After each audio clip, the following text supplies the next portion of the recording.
Assalamualaikum warahmatullahi wabarakatuh. Saudara-saudari sekalian, topik ni agak 50-50.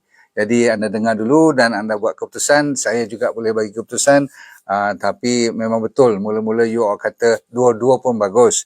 Memanglah, saya bukan kata antara exercise dan puasa tu yang mana yang tak bagus ke ataupun lemah ke. Saya kata yang mana lebih bagus. Boleh tak kita bagi 51 atau 60%, yang satu lagi 40%. Itu tujuan saya pada malam ni. Namun bagi mereka yang tengah buat exercise, yang tengah berpuasa, jangan berhenti pula lepas pada ni kan. Salah satu boleh dipilih, tapi yang mana lebih bagus malam ni untuk meningkatkan ilmu kita.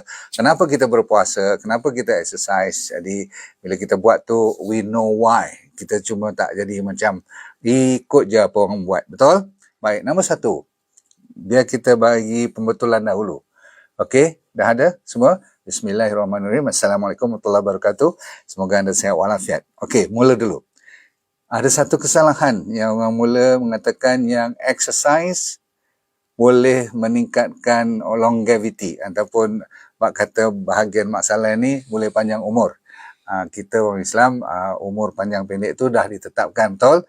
Namun kalau boleh dipanjangkan ataupun masa diperpanjangkan umur kita tu, kan katakan kita lebih daripada yang kita harapkan panjang supaya kita tidak sakit atau sengsara. Okey, jawapannya adakah exercise berbanding dengan puasa boleh menjaminkan supaya kita lebih sihat walafiat ataupun lebih panjang umur? Bak kata Mak Saleh boleh panjangkan umur. Jawapannya, siapa tahu? Kajian mereka sendiri mengatakan exercise bukanlah untuk panjangkan umur. Bila you dengar macam tu, bukan saya suruh berhenti, nak membuktikan jangan sampai you salah bulan yang mengatakan exercise boleh memanjangkan umur. Tetapi dia masih lagi perlu untuk kesihatan. Sebab apa? Bila dia bandingkan exercise untuk panjangkan umur, dia orang ambil kajian, saya bagi 3 pada malam ni. Satu, dia ambil bodybuilder. Tahu bodybuilder tak? Yang pergi gym tu. Okay. Mereka dapati dalam kajian ini, pada tahun 2016, dia orang ambil lebih kurang 1,500 orang. Dia buat test untuk siapa mati cepat, mati lambat. Dia dapati orang yang pergi gym tidak panjang umur dan mortality, maksudnya mereka, orang kata apa, kalau saya kata cepat mati tu tak elok pula lah kan. Tapi mortality tu you faham tak? Maksudnya dia senang jadi ke arah tak panjang umur ni sebanyak 34% kalau dibandingkan dengan orang yang tak pergi gym. Macam mana tu? Tapi saya tak kata ni supaya sampaikan you tak rapat dengan gym. Tapi jangan kata kalau you pergi gym hari-hari, you boleh panjang umur. Itu maksud saya. 34% banyak tu bang. Kekurangannya daripada orang yang buat exercise secara lain. Contoh. Alright. Okay. Tetapi ada question mark mengatakan ini disebabkan mereka yang terlibat dengan steroid. Kalau mereka yang tak terlibat dengan steroid secara natural, mereka pergi angkat weight, no problem. Okey, selesai. Jangan bergaduh Nombor 2 ialah mereka buat kajian. Okey lah, ini mungkin sebab orang yang ambil steroid. Betul lah, orang kalau ambil steroid memang pendek umur. Siapa yang nak besarkan badan tapi telan ubat, telan injection semua, apa tu ambil injection hormon-hormon semua tu, memang pendek umur. Itu confirm. Tapi dia orang tukar, dia orang buat eksperimen dengan orang atlet yang pergi Olimpik pula. You tahu kan, kalau you nak di Olimpik punya atlet, you tak boleh ambil steroid kan. Mereka dapati pula lain sport, lain dia punya keuntungannya, exercise ni. Bagus tak bagus, you buat pilihan lah. Kalau you high jumper, lompat tinggi, kalau you banding dengan you marathon runner, atau you banding dengan yang you 100 meter je, yang lari pecut tu kan, mereka dapati marathon runner yang sepatutnya, kalau you dengar pun cerita malam ni, you mesti kata, oh marathon runner lah lebih panjang umur ataupun lebih lambat nak mati kan semua. Mereka dapati cuma 4 tahun tambah je. Ni dari sudut berapa tahun pula tambahan. Tapi orang yang buat high jump, yang exercise-nya tidak begitu kata apa, serius, agresif sangat sampai berkilometer setiap hari kan. Marathon runner tu kan sampai tinggal tulang je lari, betul tak? Begitu dahsyat sekali. High jumper sampai tambah 7-8 tahun. 100 meter pun lebih kurang 5-6 tahun. Okay? Jadi yang paling cepat orang lari marathon. Padahal mereka lari yang paling jauh. Jadi ini exercise punya paradox. Paradox itu maksudnya satu lawan bicara pemikiran kita tak masuk akal.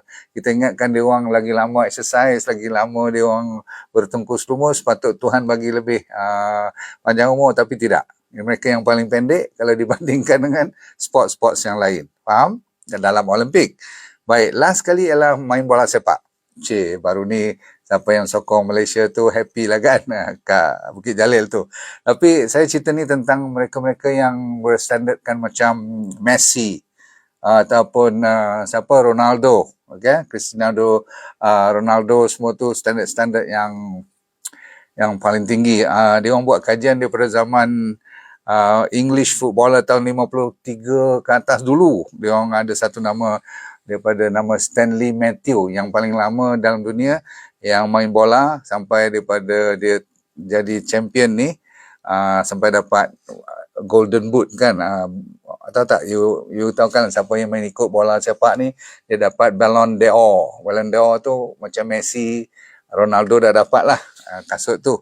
Dalam football memang tertinggi. Dia ni sampai umur 50 masih lagi main football. Orang kata apa, memang dewasa pun diterima pakai sebab dia bagus sangat.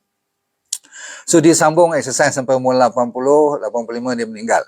Didapati orang-orang yang macam ni, yang steady main peringkat tertinggi di dunia, mereka tambahan cuma 5 tahun. Tapi cuma 5 tahun bagi saya banyak lah tu, 5 tahun kan. Masalah nak sampai 10-15 tahun tambahan, mana boleh. Kalau Tuhan boleh bagi 5 tahun ekstra pun dah cantik. Apa maksud ekstra ni? Sebagai asas ataupun purata, katakan Malaysia orang lelaki 74 atau 76, orang perempuan katakan 76 atau 78 peringkat umur yang harus dia goodbye. Tapi kalau lepas pada tu berarti ni yang dikatakan ekstra tu. Faham? Okey, jadi exercise ada sedikit pemanjangan umur, tetapi tidaklah seperti mana yang disangkakan. Berarti lagi kuat you exercise, rupanya tak lagi panjang. Umur satu tidak lagi banyak keuntungan kalau dibandingkan dengan exercise yang biasa-biasa sahaja. Baik, satu lagi yang saya ingin cerita pada anda ialah tentang puasa pula. Okey, sebelum kita cerita tentang puasa, saya nak introduce satu perkataan yang dinamakan autophagy. You dengar dulu, nanti saya ulang balik perkataan autophagy. You mungkin dah pernah dengar. Siapa tahu apa dia autophagy? Cepat. Autophagy adalah satu maksud. Auto maksudnya sendiri. Phagy maksudnya makan. Maksudnya makan balik sendiri. Jadi body kita ni Tuhan jadikan, kan selalu saya cerita macam ada lori di BKL atau lori yang angkut sampah tu, dia datang, dia mesti bekerja setiap hari. Kalau dia mogok seminggu je, saya rasa satu kampung tu berbau busuk kan, tahu tak? Sampah tak diangkat. Jadi body kita pun ada sel-sel yang makan balik sel-sel lama, protein-protein terutama sekali yang tertinggal lama, yang boleh menjadikan body kita tu selalunya rosak ataupun berkarat. Kan saya selalu cerita ada free radical. Jadi ada body kita, sel kita, selain daripada white blood cell, red blood cell dan sebagainya, ada satu lori sampah yang datang ambil dan bagus sekali dia kutip semua sampah-sampah ni, protein-protein lama yang melekat-lekat semua tu dia cuci, longkang-longkang semua, dia pergi proses dan recycle. Jadi exercise memungkinkan autophagy itu bergerak dengan lebih cantik. Berarti bagus. Siapa-siapa yang boleh meningkatkan autophagy, dia boleh memperbaiki sel-sel dalam badan kita dengan orang kata apa, lebih rapi. Tetapi bila kita ambil fasting pula, apa dia? Berpuasa pula. Ini tiba masanya saya cerita tentang puasa. Bila jadi puasa, rupa-rupanya puasa ni dia punya kelembutan dia, cara dia prosesnya. Kalau dibandingkan dengan exercise dia lebih kepada local. Local maksudnya kalau kita lebih berlari, kaki kita jadi lebih bagus, lebih kuat. lebih untung. Kalau kita angkat weight, badan atas lebih kepada dada, resistance training tu lebih kepada pernafasan, bagus. Kalau kita aerobik, tahu aerobik tak? Yang buat banyak berjalan jauh, ataupun cycling, swimming, yang banyak pakai oksigen, dia lebih kepada jantung. Okay, so secara ringkasnya fasting ni, selain daripada keuntungan dari segi diet, dari segi apa orang panggil dapat pahala dan sebagainya, itu puasa yang you berniat. Tapi kalau you puasa untuk kesihatan, kan kalau Mak Saleh dia puasa intermittent fasting semua untuk kesihatan. Dia orang tak peduli dengan Tuhan semua, betul tak? Tetapi untungnya semua orang faham, bila berpuasa dia lebih global. Ini dia. Manfaat antaranya puasa, dia pun meningkatkan autophagy. Exercise pun meningkatkan autophagy, tapi exercise lebih localized kepada organ-organ yang dia exercise. Tetapi puasa, dia daripada atas sampai ke bawah. Maksudnya global. Seluruh badan kita, entire body, seluruh badan kita dengan mudah dan dengan tak payah begitu bertungkus lumus, dengan keadaan yang penuh orang kata bertenteram, organ-organ kita mendapat manfaat daripada otak sampai kaki. Itu dia punya bezanya antara exercise dengan apa saya kata berpuasa. Ingat tu. Jadi puasa menyebabkan sel-sel kita itu dalam suasana autophagy. Jadi balik-baliknya, cita-citanya sama ada you exercise, sama ada you berpuasa, dia mestilah ke arah menujunya kepada autophagy. Kalau dia boleh memberi rangsangan untuk menjadikan body kita dalam keadaan autophagy, ingat tadi, autophagy mencuci, mengutip barang-barang yang karat dan sebagainya dalam badan kita, recycle, bagi balik kepada sel kita, sel-sel yang cantik, yang mampat, yang rapi, maka walaupun nutrien tu dah berkurangan, bila kita puasa kan zat-zat tu mula menurun. Tetapi dia meningkatkan balik autophagy. Dalam erti kata, autophagy itu menahan sel daripada jangan bagi rosak lah. So lagi banyak sel yang tak rosak, berarti dia lagi bagus. Okay? Dan dia meningkatkan repair. Dan dia mengurangkan temperature. Kita punya suhu badan pun turun, sel pun kurang rosak, metabolisme kita meningkat pula tu.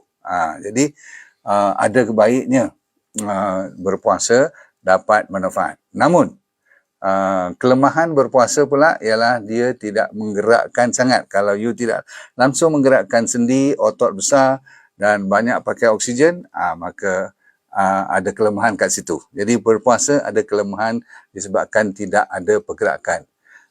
Exercise pula banyak pergerakan, selera pun naik pula tu. Dan dia, saya kata apa tadi? Yang kalau terlalu fokus kepada kaki saja. Kalau main ke bahagian tangan saja. So, kalau satu lagi, apa saja you buat, sama ada berpuasa ataupun exercise, kalau you menyebabkan body kita ni tak cukup oksigen, bukanlah sengaja, tetapi dalam keadaan you tak sedar, oksigen tu berkurangan. Contoh, katakan berpuasa masih lagi dalam keadaan rehat, itu ada sedikit kelemahan kat situ. Tapi bila you exercise, you menyebabkan hypoxia. Hypoxia tu maksudnya apa? Siapa tahu? Hypoxia tu maksudnya tak cukup oksigen dalam badan kita. Apa saja perkara yang you buat yang menyebabkan oksigen tu berkurangan, sederhana, bukan sampai peringkat you jadi sampai tercungap-cungap, itu baik untuk jadikan autophagy. Saya ulang lagi sekali. Lebih baik saya bagi contoh. Katakan, you ingat tak semalam kita buat exercise, kan saya sengaja tarik nafas, lepas panjang kan? You ingat tak kenapa kita tarik nafas panjang, kita lepas? Kita nak ambil banyak oksigen. Tapi kalau you exercise lebih pada sikit lagi, dan you bernafas dah mula terasa lebih tak boleh kontrol, faham tak? Dah mula cepat pernafasan dan degupan jantung, masa tu autophagy you meningkat. Itu maksud saya. Kalau you nak buat exercise sampai peringkat yang saya mengajar semalam tu, kenapa walaupun you cuma gerak enjut lutut saja, you dapat manfaatnya disebabkan oleh hypoxia. You mengurangkan oksigen. Apabila you lama sikit daripada 7 minit semalam tu, you masuk peringkat autophagy. Satu. Nombor dua, bila you menggerakkan badan, you kadang-kadang merosakkan sedikit. Bukan merosak. Dia panggil muscle tear. Memang ada micro. Kan orang angkat weight tu, you pernah sampai besok pagi you rasa macam bentan tak? Ada tak? Rasa macam otot-otot you keras ataupun rasa macam sikit-sikit kalau tekan-tekan tu sakit-sakit sikit. Itu dia panggil muscle dah mula macam micro tearing. Halus dia punya urat-urat otot kita tu mula bukan putus tapi dia macam tertarik-tarik. Kalau sampai peringkat macam tu, itu bagus. Itu menyebabkan you jadi autophagy. Semuanya kita kena pergi sampai peringkat autophagy. Tetapi selalunya orang yang gila exercise, kalau dia dah mula kena angin nak exercise, dia mula gila ataupun terlalu exercise, itu akan bukan mengeluarkan autophagy, tapi dia akan mengeluarkan satu perkataan namanya apoptosis. Apoptosis kita tak nak dalam body kita. Apoptosis itu maksudnya apa? Sel mati dengan surrender. Dia mati. Sel kita kan ada hayat umurnya. Contohnya kalau kulit kita setiap 3-4 hari dia bersalin. Faham tak? Nampak tak putih-putih tu? Sel dalam perut kita, lining-lining semua tu setiap 1-2 hari dia bersalin. Maksudnya pengganti. Kalau dia tak salin, bahaya tu. Jadi itu dipanggil apoptosis yang memang diminta. Tapi kalau you over exercise, kalau belum sampai waktu otot tu diganti, dia dah mula ganti dulu, terlalu banyak kali, berhari-hari exercise tak mau kenal dunia lagi dah, maka body you akan cepat tua dan cepat mati awal. Maksudnya dari segi sel tu mati awal. So, setelah you dengar semua ni, berarti dia macam 50-50% dah. Mana satu you nak pilih, betul tak? Exercise pun ada impactnya, tetapi saya dah bagi kesalahan pemikiran orang tentang exercise yang kalau terlalu over, ya, yang pergi buat exercise sampai berlebihan tu semua tak panjang umur. Tapi orang berpuasa pula untungnya satu badan, cuma otot-ototnya kalau langsung tak gerak, dah lah duduk je kat rumah, badan sejuk kan bila puasa semua tu kan, itu pun tak bagus untuk nak dapat autophagy. Jadi jawapannya pada malam ini ialah untuk mendapat manfaat yang terbaik ialah kombinasi dua-dua sekali. Itu dia. Saya ulang lagi sekali, kombinasi. Kita tak boleh kata puasa saja yang terbaik, lebih baik daripada exercise. Kita memang tak boleh langsung kata exercise lebih baik daripada puasa. Maksudnya beginilah, kalau saya diminta cuma bagi satu jawapan malam ni, puasalah lebih. Sebab puasa, dia punya mudaratnya tak sebanyak exercise. Itu maksud saya. Kalau diminta satu pilihan, tapi malam ni saya kena bagi supaya kita dapat satu keuntungan yang menyeluruh. In other words, 1, exercise. 2 ialah fasting, berpuasa. Orang mesti fikir 1 campur 1 jadi 2 tak? Ini bezanya. Malam ni kalau you campur exercise dan you campur puasa, dia tidak jadi cuma 2. 1 campur 1 jadi 2 tak. Dia exercise campur dengan berpuasa, jadilah autophagy yang sebenarnya. Jadi malam ni sebenarnya tujuan saya ialah supaya you dan saya mendapat autophagy. Sebab kajian di Japan, ada seorang profesor tu mendapat Nobel Prize. Nobel Prize ni anugerah sains yang tertinggi di dunia lah. Setiap tahun kan 2-3 orang dapat kan. Saya tak ingat tahun bila, tapi Japanese ni dia menang anugerah tu sebab dia buat study tentang autophagy. Dan dia tengok dalam lab dia tu yang mana berpuasa lebih ataupun rajin berpuasa dibandingkan dengan yang buat kerja-kerja lain, lebih mendapat manfaat. So malam ni saya kombinasi sebab kajian tentang exercise pun banyak, kajian tentang puasa pun banyak. Cuma bila dicampur dua-dua sekali, lambat laun ataupun telah pun dibuat kajian, lebih dahsyat dia punya impact. Bukan 1 campur 1 jadi 2, bahkan 1 campur 1 mungkin jadi 11 atau 12 keuntungannya. Faham? Itu dia. Malam ni saya kira kalau bagi mereka yang seminggu tak ada masa, fokus kepada puasa dulu. Lepas tu jangan lupa kepada exercise yang ringan-ringan. Sehingga kan ada masalah tak cukup orang panggil apa? Oksigen tu secara yang berpatutan, ya. Jangan terlalu sampai sengsara hidup you. Exercise tak harusnya, selalu saya kata, mestilah dalam keadaan yang aku dalam keadaan sihat walafiat dengan cara yang mudah dan tak payah bertungkus lumus. I'm in perfect health, easily and effortlessly. Saya ulang, I am in perfect health. Kena ulang mantra ni kalau nak jadikan malam ni punya topik jadi tune. I am in perfect health, alhamdulillah. Okay, I'm in perfect health, easily and effortlessly. Berpuasa secara natural, kita dah pandai.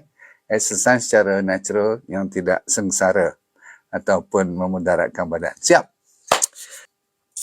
Dan saya mengharapkan you jangan lupa pada Moringa Plus. Kita dah ada super duper food.